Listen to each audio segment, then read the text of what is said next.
Welcome, everyone. This debate is being conducted under health and safety protocols designed by the Cleveland Clinic. So we're all safe here on this episode of Incendiary. Thanks for being here, folks. Today was a dicey day, but we're here. The show must go on, and we are excited to have with us tonight Clayton Barton from the land down under. How are you doing, Clayton?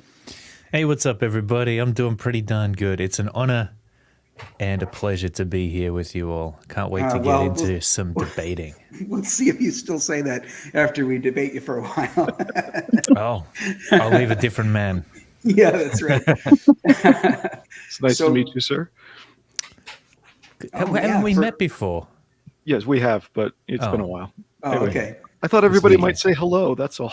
Yeah, speaking of our panel and meeting Clayton, let's say hi to the folks who are my co-hosts. We'll start off with Blue, since he made himself known there. It's a good segue. Blue, thank you for being here. It's been a while. We've missed you.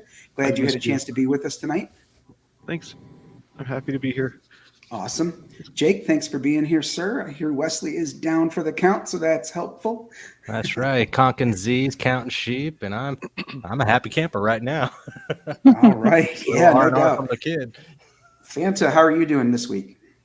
I'm doing so awesome, and it's so excited to meet Clayton. Hi, Clayton. Hey, how you doing? I've been waiting to meet you, Phantasmagorical. I see you all the time in the chat. I've always wanted to catch up and have a chat. Awesome. So Fanta does a great little review show on her channel. So once Borork goes live, she'll be able to pull it up and take a look at your campaign. She goes over it with a fine-toothed comb, the campaign page itself. So, yeah, watch for that. She does a great job. Oh, great. I'm a bit nervous now. No, don't be. And last but certainly not least, thanks for being here, Peter Orchard. Yeah, no problem, man. Glad to be here. Yeah, he was the first one in the back room. So, you know, I got to give Jake some shit because sometimes he's here early and everything's fine. But other times he comes in at the 11th hour, if you will, and gives me a heart attack. Like, where's my co-host? I like keeping people on their toes, man. Yeah, right. Okay, so yes, let's get into the debate. We are going to be talking about this.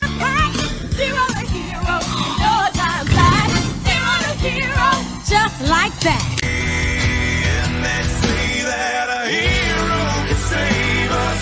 I'm not gonna stand here and wait. I need a hero. I'm holding out for a hero till the end of the night. All the children say we don't need another hero. So, Blue, help set us up, please. Okay, the topic for tonight is yes or no. Do we need heroes? And that could be in story, which is comics, movies, television, maybe even in songs. Or are heroes a tired trope and now we need other genres? Okay. So, Clayton's, since we're doing Do We Need Heroes, and you are the guest, you get to choose who's going to be on your side of the debate. But first, we have to find out, which side of the debate are you on? Are you for needing heroes, or do you think that they're kind of an old trope that we need to get rid of and move on from? I think it's good to have heroes. I like having them. It's nice to have something to aspire toward, and be inspired by. Okay. Yeah. All right. So, since you believe that we need heroes, who is it that you want to be your partner in this debate? Well, I think Blue would be able to put together a solid argument for that. So I'll pick Blue, and then Phantasmagorical. Okay. I think will have to be on my team as well, because we haven't hung out yet. We haven't got to know each other. Yeah, we got plenty of people to move around here on this one. So, all right, since you got Fanta and Blue, who do you choose to go against you as your opponents? And then the last man standing will be the mediator. So you get to pick two opponents as well. Oh, really? Yep. So either Jake, I thought Peter, it was just or me. Us three against the three of you. The world. We've got to leave a mediator, so you get to pick two people. Yeah. Oh, okay. What are you gonna do? What's gonna happen? Well, I haven't heard much from Peter, so I'm just curious about Peter. I'm curious to go up against him as an opponent. No pressure. And That sounds interesting. I'm gonna have to. yeah, I think I can handle. I think I can handle that. and then you know what? Let's go with Bionic Bra. He did it. Yeah. I mean, I feel like it's Dojo Kun's show, so he should be mediating. All right. Fair enough. I am up to the task of playing that role. First, let's say hey to our guest in the chat, Wolverine. Thanks for being here. He says, oh, wow, you've never met Clayton before, Fanta? Ask him about No. his cube. What does that mean? Oh man, that is. This show is too darn organized for me to get into that right now. Okay, it's one of those things Another where it's like time, a whole another chat. stream. Okay.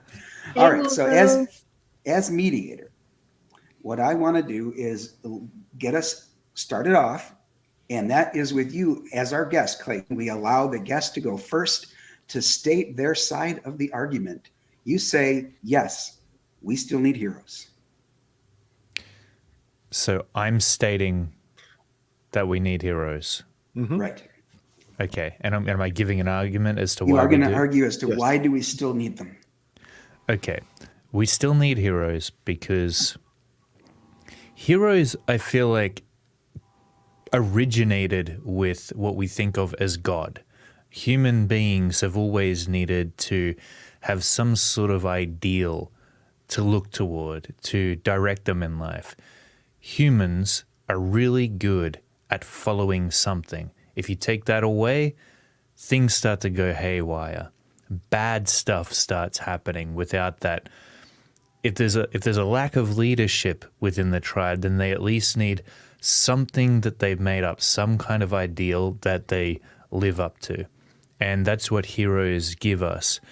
Now, heroes are delivered to us through comic books and movies and across the spectrum of media out there. We've always consumed them as forms of entertainment, but I think on a deeper level than that, it causes us to think about ourselves and the kind of characteristics that we want to embody as human beings. You think of a hero, somebody who runs into a burning building to save somebody, putting others before himself or herself for that matter.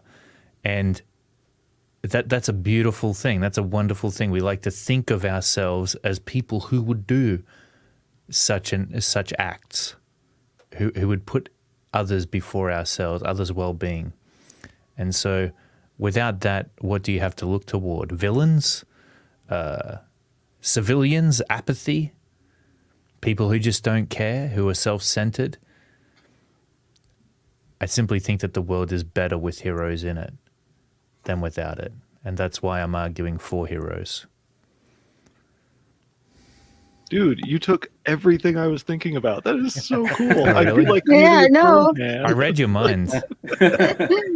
So what we're going to do, since we've got 3 people on Clayton's team, I think what I'll do next is I'll go to you, Fanta, and ask you to help and bolster Clayton's argument. Okay.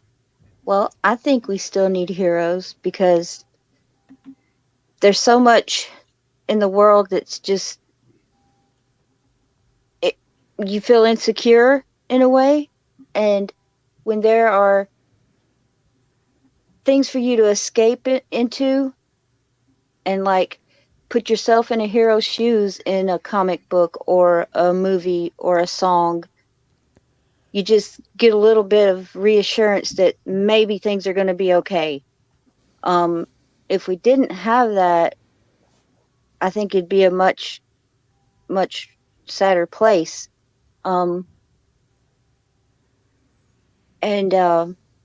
Speaking of song, if you look at Foo Fighters, There Goes My Hero. Everybody thinks it's about Kurt Cobain, but it's not. It's about everyday people doing things to show that there are still good people in the world. And I'm going to go back to this old cliche, I guess. Not all heroes wear a cape. And I think that's important also. for escapism, but in reality as well. And I think we need them. I think, I'm going to take both sides, so nobody on the opposing side worry here for a minute. It's not 4 against 2. But, Clayton, a few moments ago mentioned, who would we look to if not for heroes? Would it be villains? And I think that in this day and age, we have more than enough villains that aspire. See, one of the things about villains, particularly in comic books, since that's mostly what the show is about, but not always, exclusively. But speaking of comics, the best villains, in my opinion, are the ones who think they're the hero. So Magneto, Lex Luthor, etc., where they've convinced themselves that they are the heroic one and doing something for the greater good. And of course, their means don't justify the ends, in my opinion. So what we're going to do now that we've had 2 people speak out for heroes, Peter, I'm going to ask you. Of course, you're not against heroes, but why do you think that we could move on now and use perhaps other genres and drop the trope? And if you need the disclaimer, let me know. Not at all, actually. Okay. There is an inherent problem with heroes, and that is people tend to rely on them, much like people who don't want to work or, rely on the government for help. Some people tend to get lazy and expect that hero to come in. And sure, it's nice to imagine yourself as being that hero, but when you have too many of them, it gets too easy to just discount your own personal responsibility. And that's, I think, where I'd like to start with this opposite end of the spectrum here. We don't need any more heroes. We need people to start taking their own responsibility and stop relying on someone else to save them. Well, as a person who is an internal auditor and fraud examiner, I frequently am very concerned about accountability.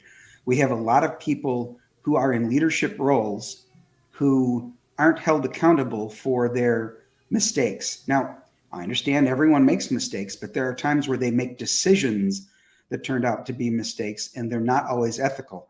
So I think that accountability is important, and that speaks to what you were saying about you can't rely on someone else to be the hero. You got to do the right thing if you're going to be a people leader. So I'm with you on that one too. So now that we've had an opposition view, Blue, tell us what you feel about heroes. Well, as far as relying on a hero answer, I think I could. I believe what I was thinking could answer that whole ordeal of relying too much on heroes. And one of that is we could be led into relying too much on heroes that is waiting in real life to be rescued. But we are talking about literary heroes, and the idea behind a literary hero is to learn from them and apply it to oneself. If we're being brought up to, notice I'm attacking parenting now. Excuse me, I do have allergies. Sorry about that. Okay, if we're being brought up in such a way that we rely on people from the outside instead of applying lessons to ourselves, that is a parenting issue. And the fact that we have so many hero archetypes, as I've just listed in the chat, Yep, I'll bring that back up. Thank you. Demonstrates that there is something in our human nature that does need these heroes, these influences from the outside. And they're not all aspirational type. They're not all, God figures. And I did forget to put the number 10 next to Redeemer there. I just saw that. But anyway, they're not all God figures, but we do need something from outside of ourselves. And our own nature demonstrates that. Look at all these types of things outside ourselves that we can learn from. So do we need heroes? I'd say yes. What we do with them is what I think Peter is arguing. If we choose to ignore them, or rely on them too much in real life to come and rescue us rather than learn from them the way we're supposed to, then we're being taught heroes wrongly. I have a question for you, Blue, but first I'm going to bring up this in the chat from Just Call Me Hen. My parents were my heroes, and even though they're no longer with us, I still try to follow their examples. Excellent point. Yeah, my dad is absolutely one of my heroes, and unfortunately he's down for the count right now in cardiac ICU. So I'm worried about one of my heroes. Now, question I have for you, Blue, I'm going to bring up your chat again, is some of these, actually most of these are pretty self-explanatory, but I wanted to ask you, do you know what a Byronic hero is? I used to because I was listening to Professor Geek, and it's kind of escaping me at the moment. But Okay. it's on the screen in front of me if I can read it. So, All right. Well, what we'll do is I'll ask you to go ahead and read that then to find the answer. We'll come back to you for that. And Jake, I'm going to throw it to you now. Why do you think that we can move away from the heroes? I think we can move away from heroes because we're throwing too much of a godly identity towards them. And if you want to look at the argument that agnostics and atheists bring to the table, it's that we don't need that. We can look within ourselves to bring about the change that we need for the world around us. I mean, if we just look in everyday lives, we have nurses, doctors, EMTs, we have, people in social work. Those are technically heroes that are trying to do the right thing. And if we're just looking for this grandiose version of it, I think we're going to get lost in what it actually means to move forward together. And I don't think it's very necessary to have symbols, logos, and capes to show us the way. So, with that in mind, let's talk specifically then about comic books, movies, and television shows. Song I'd like to get to in just a few minutes because I've got a really good one that I'd like to talk about. But I'm going to stick with you still, Jake, and then I'm going to go to you, Clayton. Jake, I'm going to start with you, and I'm going to say, given the fact that we are, we're gathered here today because we're all comic book creators or fans. Right. So let's talk specifically about comic books then. If we don't depict heroes, what other kinds of stories would you like to see told? Well, there's always the hero's journey, and it always starts out almost the same. Kid in rundown area gets bored with his everyday life, and he wants to move on out of that city onto something more epic and more adventurous, something that makes the individual grow as a person. All you have to do is leave the nest for that to take place. It is that simple. Okay. There's All right. also something to be said about getting into stories that have no hero per se. Like I've read a few comics that there really is no hero. It's just sort of like you were saying, Bionic, that it's like the tale. There's a tale going on, but there's not necessarily heroes or villains involved. Yeah, And it's just very entertaining. Yeah, it's challenging your set ideologies that you learned growing up in the household and in your community. There are others that challenge what you were brought up around. I mean, just looking, look at China, Japan, look at, the Indias. I mean, everybody has a different way of life and a different culture and a different mindset of how to move their societies forward. And when you butt heads, go ahead. It also makes for a compelling story. It makes it more difficult to write a story when it's not as simple as hero, bad guy. There's some gray areas in there that, of course, leave room for very exciting storytelling. I mean, that's the whole idea behind the show The Boys, right? I mean, you have these people in capes, but turns out they're really sons of bitches behind closed doors. So, which is an anti-hero still considered a hero? Because Wolverine's my favorite character. It's number 7 on the list. Yeah. all a hero has to do at that point is just move forward on the side that you're okay with and win the day. That's all a hero needs to do, is have your ideologies and be successful behind those, if that's how we're going to go about it. So have you read the Incal? Like, I don't know if I'd consider that character a hero. He's just kind of lost down the rabbit hole. It's a very interesting story, though. No, I haven't read that one.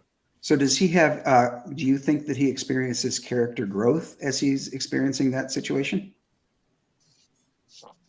I'm not too sure. I haven't finished the whole thing. Okay. There's like 5 books that I've gotten close towards the end of the first book. And I'd say maybe a little, not much though. Okay. All right. So Clayton, I was going to come to you next as we're talking about, the fact that there's a hero's journey. that not necessarily develops into a hero. Can you think of any literature that you've read, whether it's in comic book form or prose, that establishes the need? I know you talked about the need for us to emulate and aspire to be heroes, but have you ever read anything like that that really touched you and made you, reach for that aspiration? That's what I'm trying to say. Well, let me start off by saying, Peter, I completely empathize and kind of buy into very deeply what you were saying about how really people become conditioned to just sit there waiting for handouts, waiting for someone to come and save them. People are very entitled. They're not prepared to take agency over their own lives and make a change for themselves. They're expecting someone else to do it for them. I agree with that, and I think that that would make any hero very discouraged. That would make them go, well, why am I even bothering to be a hero in the first place? So I understand that. And my dark side almost plays into that philosophy a lot. What I would argue, though, is that without heroes, this becomes exacerbated. If you've got no one to look to and be inspired by, to be better than what you are, then you become more selfish. And if you're not putting, obviously that's the opposite of putting others before yourself. Now, what does a selfish person do? Sits there expecting the world from everybody else. So I think someone growing up without heroes who becomes ultimately self-centered because of it, this exacerbates the issue that you were initially saying heroes brought about. I think heroes, human beings are imitators. We see something, an ideal that we want to take on for ourselves, and we are compelled to do it. Okay, we are compelled to step in tow. We begin this process of mimicking from the moment that we're born. We see another kid at school that we admire. We start to dress like them. We start to talk like them. We start to do the things that they do. Okay, so this is why rather than people sitting around waiting for a hero to save them, people would see a hero and want to be them instead. Okay, now if you want to be a hero, what do? You don't sit around waiting for people to save you. You go out there and you make things happen for yourself, and maybe you help people out along the way because that's just part of your nature, and maybe they become dependent on it, so be it, but that doesn't stop you from being a hero. Well said. I kind of expected that from Clayton, though. I knew this was going to be a rousing debate because he's very well spoken. Fanta, earlier... Oh, go ahead. I just wanted to answer your question. Oh, okay, yes. As far as the hero's journey, and... Sorry, what was the question again? Remind me. I asked if there was something you had read that depicted the hero's journey that inspired you. Inspired me. Yes. Definitely. So... it doesn't take a lot for me to become inspired by heroes. I really like the protagonist in Dragon Ball Z, Goku. I really like the Phantom. You know, these really basic characters who you could say don't have as much depth as, say, a hero like Batman. Just the fact that they're doing good deeds, they're putting others before themselves, they're sacrificing themselves in some situations. That's a beautiful thing to see. And it makes you want to be a better person yourself. You know, they're exhibiting characteristics like never giving up, always pushing forward, even when times are tough. If I could instill such values in my own children, of course, that's what I will endeavor to do. The simplicity is attractive, isn't it? Yeah, it is. And on the other hand, you've got protagonists like Walter White from Breaking Bad. Now, in an odd way, they are also inspiring, but they inspire a different part of you, I think. Yes. And not necessarily their entire character inspires you, but parts of it. endeavored So to, like yeah. we were talking about in literature, in the comic book world, the character, because it's easy to make correlations in real life and everything. In the comic book world or entertainment world, you'd have heroes that the people in that world should look up to, right? And then that can help them aspire to be something better. That's kind of essentially what you're saying on that one? Well, yeah, I'm saying that if you see a hero, the last thing that you want to do in reality is to wait and sit around for them to save you. What I'm saying is that instead you see a hero and you want to be like that hero. You want to take on those characteristics. One of the first things that I fell in love with when I was younger that was related to comics was the old Superman movie with Christopher Reeves. Every time I watched that movie, I would be Superman. Like I'd run around with my cape and I'd pretend I was Superman. Like halfway into the movie, I couldn't even finish it. Right.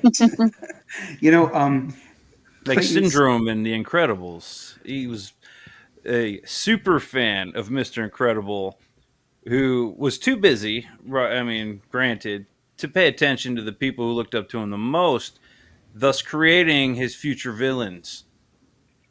Syndrome was a great There you character. go. And, you know, coming from someone who has Asperger's syndrome, I thought that that was a very inspired and clever name. I have to admit it. Fanta, a few minutes ago, Clayton was talking about sacrifice that heroes make.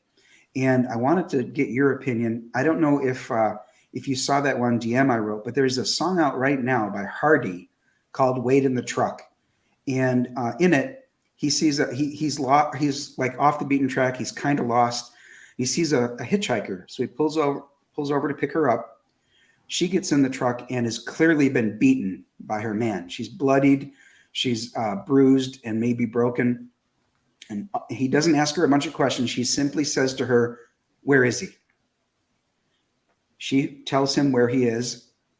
The main character, the protagonist of the song, goes to the trailer park where the guy lives and takes him out. Now, the sacrifice there is that he just simply sits down and waits for the cops.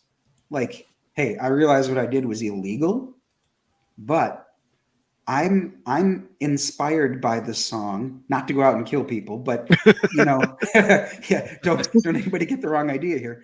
I'm not going to go be a vigilante, but the thing is, I'm touched by that guy's sacrifice because he now goes to jail, but saves her from future beatings and perhaps saves her life. So, Fanta, after all of that, my question to you is, do you think a vigilante can be a hero?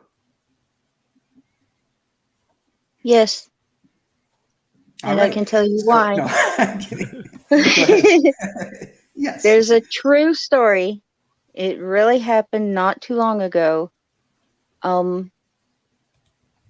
There was a man, and I think he had a neighbor move in, or he moved in, something, but he found something out about this neighbor. And I'm going to put it like this. The neighbor should not have been allowed within a 50 feet of a school. I'm just going to put it that way. Okay.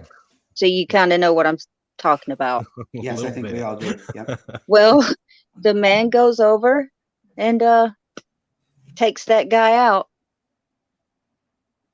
Now, waits, goes to prison, and to me, he saved the innocence of who knows how many children. Possibly, yes. Do you know if the new neighbor caught him in the act or simply heard about it and decided to go take him out? I can't remember how he found out. I'm sorry, I can't remember that part. Okay. But yeah, and Well- it was proven that neighbor was a bad guy. Okay. Mhm. There was a similar case not too long ago in Texas, but the father caught the criminal in the act with I think it was his son, and he beat the criminal to death on sight. Now, Hmm. he was found not guilty because this wasn't a planned murder. This wasn't even second degree. This was in the heat of passion and rage. And it's called self-defense here in the States. I'm not sure if it's called the same thing for you, Clayton, in Australia, but it's not really his self he was defending, but his family. And there are certain laws that allow for defending your own safety in life and your family's safety in life. So in this case, he was found not guilty for, I think they went for second degree murder, but they got nothing. And so was that vigilante justice? I feel it was justice. I just don't think it was vigilantism because No. he wasn't going out to catch the bad guys. He happened to catch one, but that wasn't his plan. And Yeah. so did he become a hero? And yes, in particularly in Texas, he became God bless sort of a folk hero. What was that, Jake? No, that was me. I thinking that was said Peter. God bless. I said God bless Texas. Yeah. Right. Yeah. Yeah. I like I love this Texas. state. I lived there before. Did you? Okay. Yeah, I was there, but only in the womb. Ah. So it was a couple days ago. I've only ever slipped in and out of Texas to cross the border. So. Oh, okay. All right. So, Jake, thinking now about, heroes in song, can you think of any any songs that mentioned hero? Fanta came up with one I wish I'd have thought of. There Goes My Hero. That would have been great on that little vignette I did earlier. Yeah, I'm kind of sad that you didn't bring up David Bowie's Heroes. Oh, yeah. We Geez. could be heroes. Yeah. Yeah, there's a lot, I guess, that I missed, but hopefully those were good ones. And I ended Johnny it Depp on, version. what's that? Johnny Depp version. Oh, okay. I ended it on purpose on We Don't Need Another Hero because I wanted to make sure we had the juxtaposition of the two positions. Speaking of Johnny Depp, Fear and Loathing in Las Vegas, I wouldn't consider that guy a hero, but that's a very interesting story. Oh, yeah. So he was considered to be the protagonist, though, right? Mm-hmm. So who, Okay. who would be the? Yeah, okay, that's different. Was there an antagonist? Protagonist. Yeah, that's what I'm trying to think of. Who would be the good guy, even if he's a protagonist? So Just Call Me Hen asks. Technically, yes. Hen? Technically, yes. Yeah, technically. You're working outside of the justice system. I mean, come on Yeah. now. Oh, and Blue agrees. He was just thinking that. Yep. I'd have to say they are. We just recently had the topic crimes too heinous for comic books. And one of the ones I brought up was when Green Arrow killed Prometheus for blowing up Star City. And, Green Arrow says to himself, I'm not a hero, I'm a hunter. So he's even saying, don't try to put me on a pedestal. I am doing this, and yeah, there's some self-sacrifice involved, but don't look up to me. I'm nobody's hero, kind of thing. That was probably just in that instance, though, because he had a lot of vengeance running through his veins at that point. Well, this is true, and that's not the first time he's killed Right. due to vengeance. So, but yeah, I think that Just Call Me Hen made a great point that, all of them, and then Jake, when you expounded the fact that they're working outside of the justice system, they are not deputized by any law enforcement, and yet still they enforce the law without, I guess I'll call it governmental approval. Yeah. Their own justice. No badge. I don't need no stinking badge. So that would make them all not heroes. That puts it on my side. So I don't know. Was Vigilante one of the 10?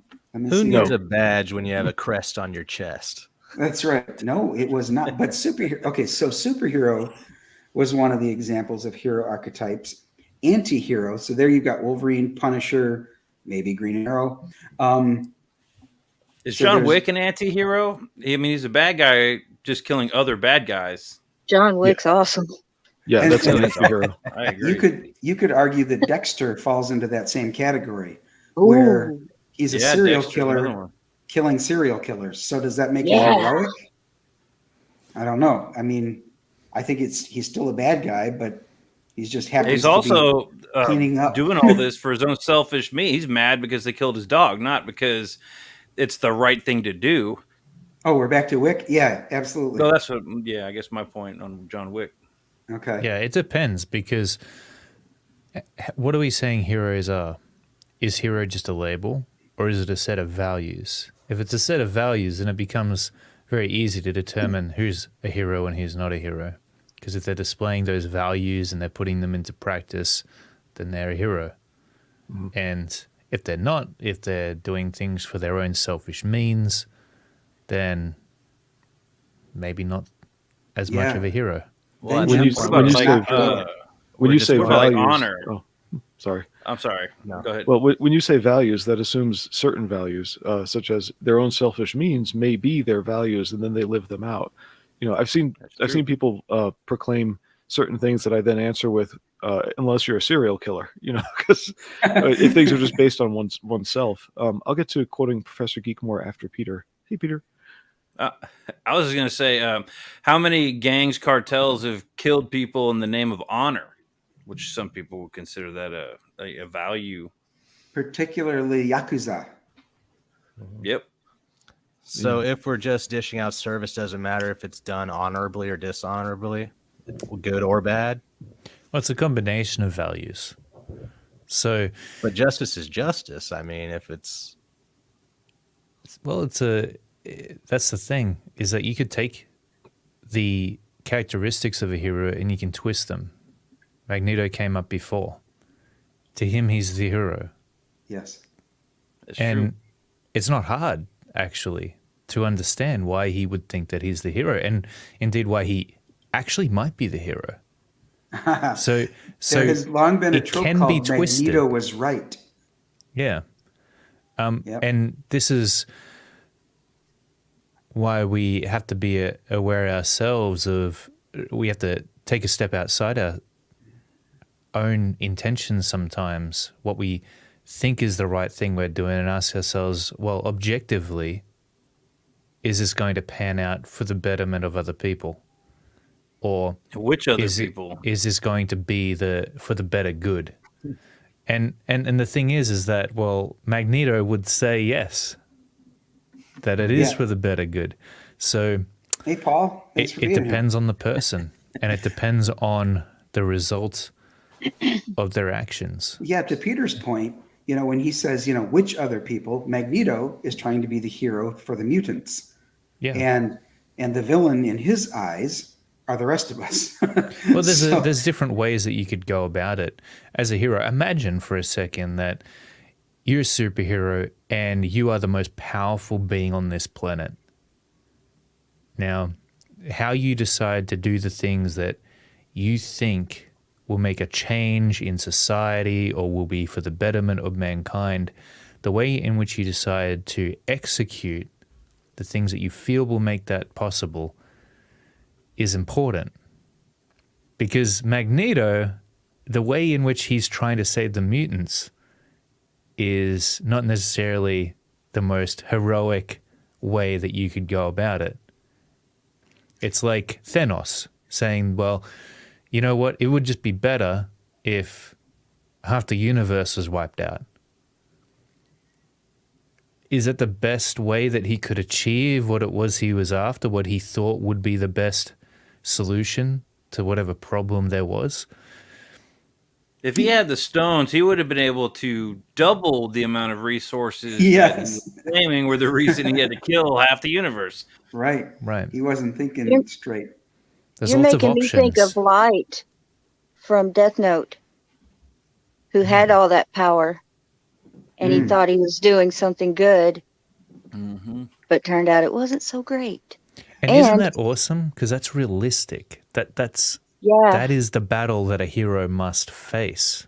yeah. In the list, that's the everyman hero, where it makes you say, in his shoes, would I do the same? They say Right. absolute power corrupts absolutely, right? Yes. Yeah, the Yeah. video game Shadow of the Colossus, he was killing the Colossus the whole time, thinking he was the hero.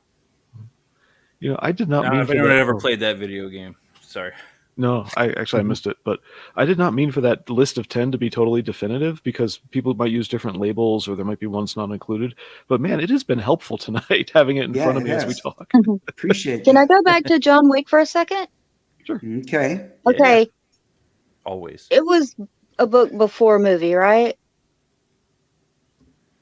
It was Wasn't a it? book. I have Oh, you're no asking, was it idea. a book? I don't Yeah. know. Was it comic? Anyway, if it was, never read the comics, just saw the movie. And somebody said something about, well, he went to kill people because they killed his dog. Well, really, I think the reason he went on that killing spree, yes, they killed his dog, but he refused to sell him his car. So they came in to try to take him out, and he just defended himself. Therein brought more heat on himself. So So I would contend that that's still not a hero necessarily defending yourself, but it just that would make sense. He just happens yeah, to be very capable of doing it. yeah. So I think we maybe are, what defines a hero is self-sacrifice in a sense. Mm. it very possibly could be that. And Yep. it doesn't have to be the hero's whole life. It's just putting oneself putting oneself after others. There we go. Yeah. So Yeah. Magneto is not sacrificing himself for anybody. Thanos isn't sacrificing himself for anybody. I think so you can have all those other values we were talking about, vigilante justice and whatnot, but if you don't have sacrificing yourself or the willingness to sacrifice yourself for others thrown in there, then it's hard to say that that's definitively a hero. So we then keep coming back to Well, that's to the that- story of the henchman. Uh-oh, I don't know that one. Man, I'm Well, ignorant. just henchmen in general. All henchmen. Oh, they sacrifice okay. I thought themselves the all henchman was a time. title. Okay. I've had a few thoughts though that I've been percolating. And one of them answers something was said way long ago, and it's something my dad taught me. Now there are things I have spoken about my past, and people know I had a rough upbringing, and so there are negative things about my dad, but there are still things about my dad I look up to that I'm glad I learned from him, even if I didn't understand them for 20 years. They popped up again, and I went, "Oh, that's what he was talking about." So my dad has been a good heroic influence in certain regards, and just to put it that way, one of the things he taught me was that is does not mean ought. Just because something does exist does not mean that is what is right or good. And so if we apply that to storytelling and role modeling and whatnot, we can have stories that merely have protagonists who are not heroes, who may not be on the list here, but we can still learn from them. And so that's where some people were saying, well, I'm not sure, if this character is really a hero or not. And usually that turns out to be an anti-hero or something like that. Branching from there, next topic, we had in here the tragic hero is an archetype. It's something Professor Geek would call the cathartic motivational hero. They're a good guy in all these other different ways, but they have some flaw that takes them out, and the audience is supposed to learn from that flaw in order to say that's cathartic, and get rid of my negative tendencies by learning from someone else's mistake in story. And we get that quite a bit. In fact, in the list here, Oedipus is given as an example, which is one of the classic examples there. So he called it something else. And then lastly, bringing is does not mean ought back. Another thing I learned from Geek was, or Michael Heiser's, I'm sorry, wrong guy. Michael, I can't remember his real last name, but it's public.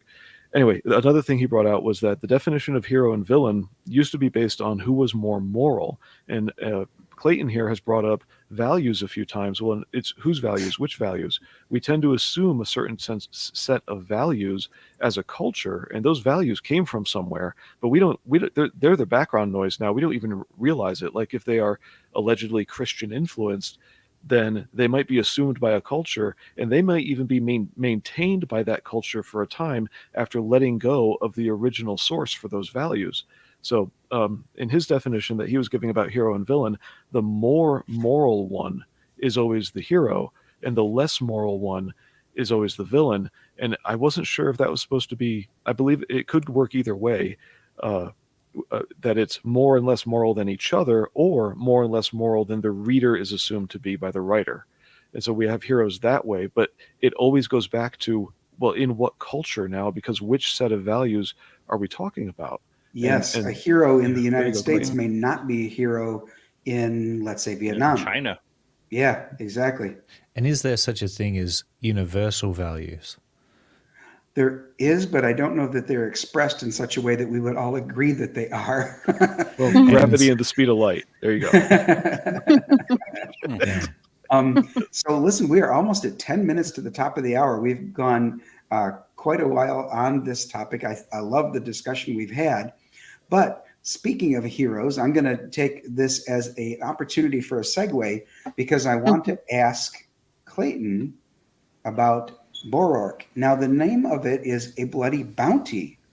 Am I correct in assuming that there's bounty hunters involved, or what can you tell us about Borork? Borork himself is a nomad bounty hunter. Now, he wasn't always that way. That's why this conversation about heroes is a very interesting one, because Borork indeed used to be looked up to and admired and set the standard for what a hero was. Something happened in his past to cause him to give up on the world in a way. And he found himself leading out the later years of his life as a blood-lusting nomad hunter that fought monsters for gold and payment. And as far as everyone else is concerned, he forgot about them. Now, part of the intrigue of Borork is how he got to that point, as well as what happens after his road to redemption. How he refines himself, refines the love that he once had in humanity, and once again puts someone else before him, sacrifices himself for someone else.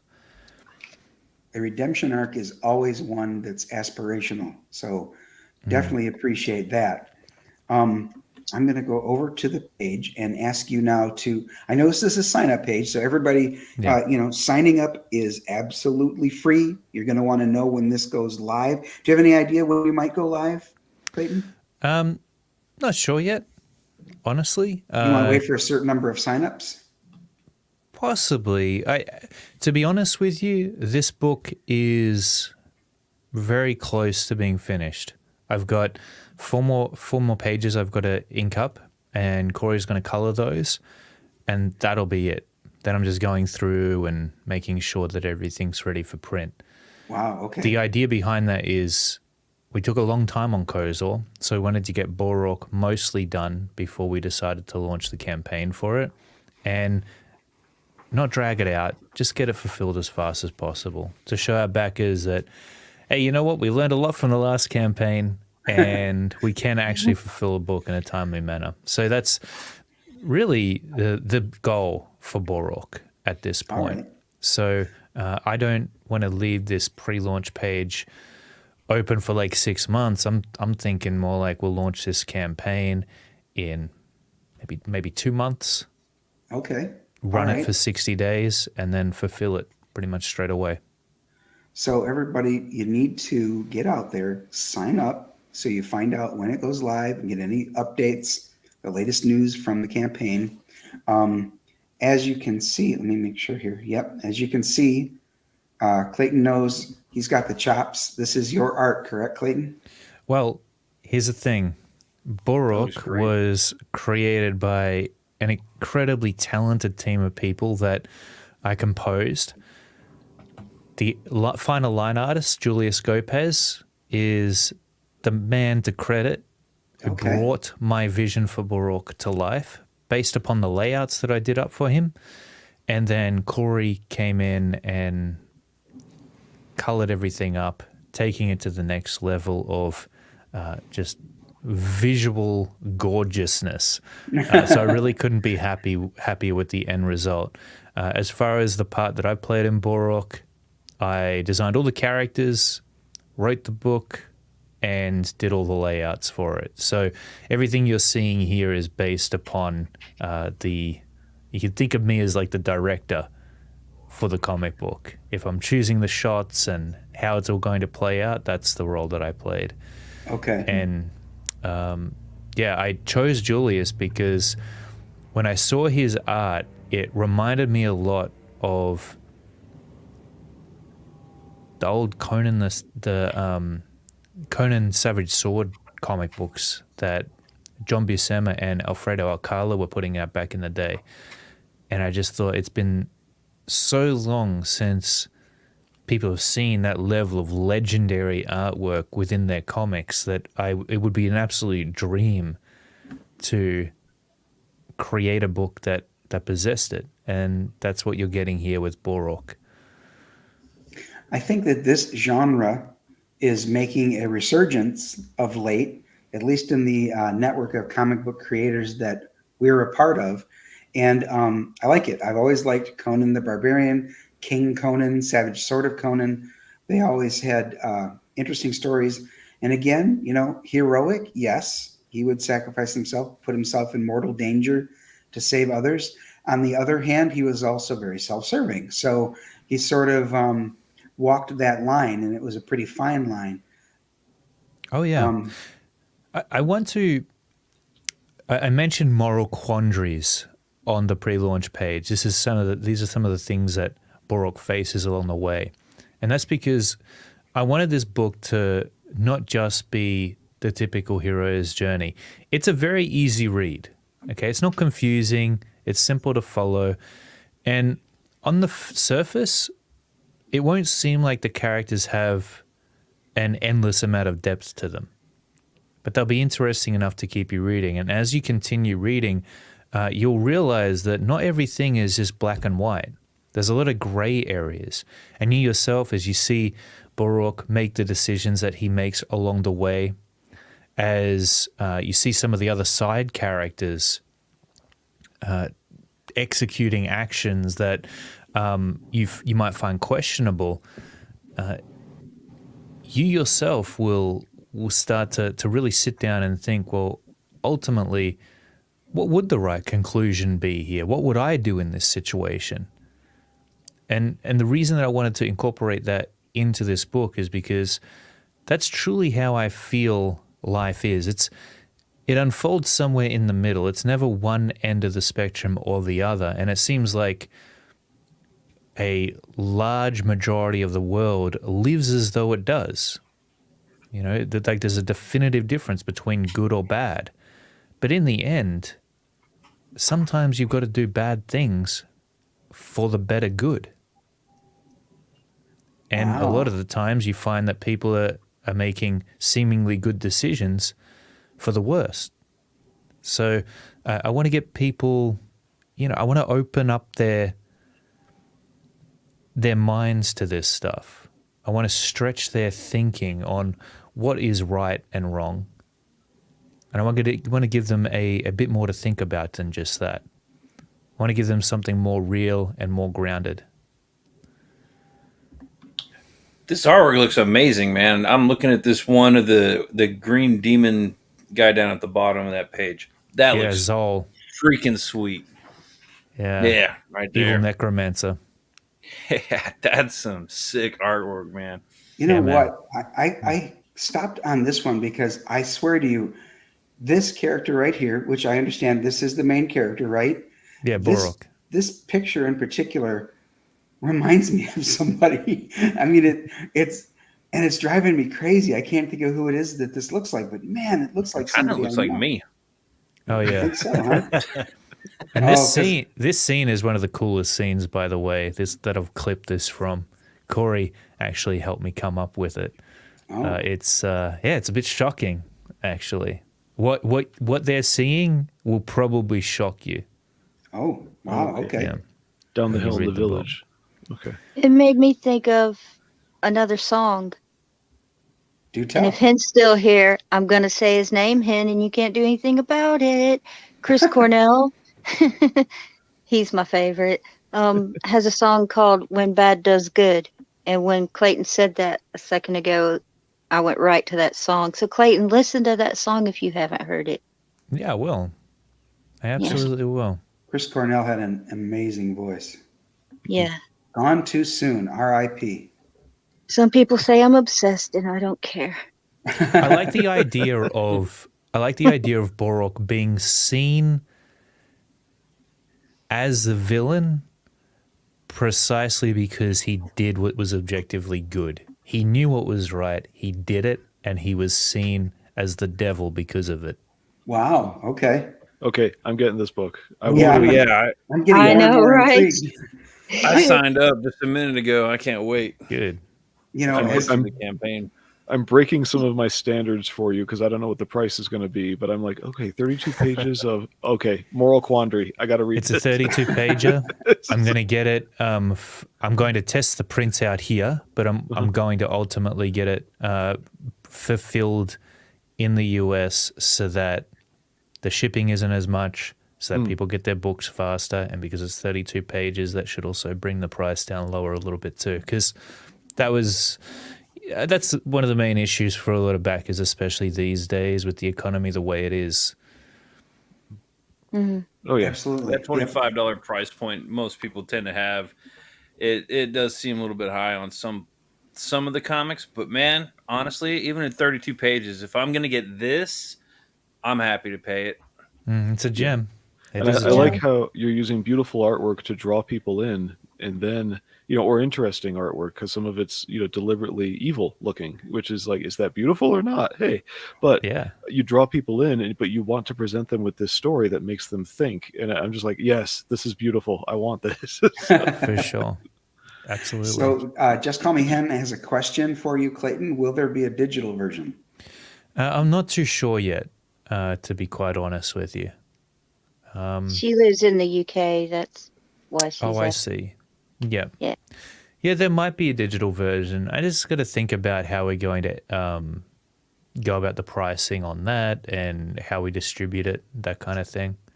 Yeah, and I'll definitely make that decision one way or the other. But I haven't quite decided yet. I'll probably talk to Corey about it and see what he thinks. Take the PDF file, burn it to CD, and mail them out. Distribute it that way. That's cool. Yes. Yeah. Yes, that would defeat the purpose, though, Yeah, of exactly. people ordering Yeah. a digital copy. Make reader floppies or something. I wish more CG people did that. Like Yeah, for sure. Maybe like the digital copy could have a special digital version cover or something. Something to make it more distinct. Not a bad idea. Yeah. Yeah, I have a think. Yeah. Hen picked up on that. She's like, that doesn't make postage cheaper. Right. Look, I think Borork is, I'll honestly say this, one of the reasons I'm hesitant about a digital version is the experience of holding this book in your hands and actually reading it is going to be like no other. It's just that kind of dark fantasy, medieval horror comic book that's going to have a completely different vibe if it's experienced digitally. So He keeps selling, but we already all are ready to buy. So well, I'm serious because the thing is that I've got tons of digital comics. I'm on Comixology and I buy a bunch of them all the time, but I never read them. yeah, I've got a huge file full of digital comics, and there they sit. I'd much rather, like Stan Lee said, I'd much rather have one in my hand. It's a whole experience. Yeah. Taking a physical comic book, sitting down, making a coffee, maybe sitting in front of the fireplace, reading the book, feeling it on your fingertips. But I also understand the appeal and the need for a digital version. So there's probably 80% chance of a digital version. Okay. You heard it here first, folks. is this an ongoing series or is this like a one-off story? How's this? It's going to be an ongoing series. The artwork will shift a little bit because I'll be taking it over. Julius, unfortunately, the book was originally going to be 60 pages, but Julius fell ill. And to be honest, I don't even know how he's doing because I haven't heard back from him for a long time. Oh, no. Yeah, so he was in critical ICU at one point, and so he wasn't able to finish the book. And I was offering him a lot of money per page to get those final pages done, and he really wanted to do it, but he basically couldn't hold a pencil in his hand at that point. So, wow. even though I foresaw many issues with Julius on board, sadly, it doesn't look like that's going to happen. But I'll be taking over, which I think fans will probably be happy about anyway. I have a lot of passion for this book and a lot of investment into it, so I want to keep this story going. From what you've described so far, it sounds like you were able to end the page count at a good beat. What I'm big on my streams is, did they accomplish things that are required to have a story unit, be it a chapter, complete, something like that. And from what you've told us, it sounds like you made good with what you got. It's a good point to end it with, and Corey and I are going to do 4 more pages for it. That's all that needs to happen for us to reach that 32. Mm-hmm.